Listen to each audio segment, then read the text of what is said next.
Конституция күні қарсаңында екі солтүстік қазақстандық облыстың құрметті азаматы атағын алды. Облыс пен қоғам дамуына қосқан орасан үлестері үшін Қайырлы Идресов пен Иван Квашин облыс әкімінің қолынан осындай атаққа ие болды. Бүгін екі азаматқа солтүстік Қазақстан облысының құрметті азаматы атағын беруге жиналып отырмыз. Қайырлы Идресов мен Иван Иванович біздің өңірімізге үлкен үлесін қосқан азаматтар, баршаңыздар жақсы білесіздер. Қайырлы Идресов еңбек жолын 1966 жылы дене шынықтыру мұғалімі болып бастаған. Кейін 10 жыл бойы Жәлел Қизатов атындағы Есіл ауыл шаруашылығы колледжін басқарды. 2008 жылдан биылғы жылға дейін Солтүстік Қазақстан облысы мәслихатының хатшысы болды.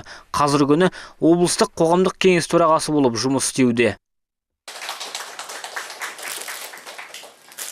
Осының бәрі есте қалып, мына отырған жастарға таза еңбек істесеңдер, ерінбей істесеңдер, шаршамай істесеңдер, соған зор денсаулық керек.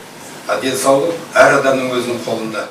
Ал Иван Квашин 1955 жылы Ленин ауыл шаруашылығы техникумын тәмамдап, Қарағанды облысына еңбек етуге жіберіледі. 1965-70 жылдар аралығында бұрынғы Сергеев ауданының Городецкий кеңшарын басқарған. 10 жылдан артық уақыт бойы Солтүстік Қазақстан облысы еңбек пен жұмыспен қамту комитетінің төрағасы болды. Оказана мне большая честь. Можно сказать, за бывшие заслуги, так как мне на сегодня уже 80, вот пошел 81-й. По силам возможности я участвую во всех общественных мероприятиях, несу общественную нагрузку, являюсь активным участником Совета ветеранов, его президиума. А остальное, как все пенсионеры, живу, радуюсь успехам области, нашей республики.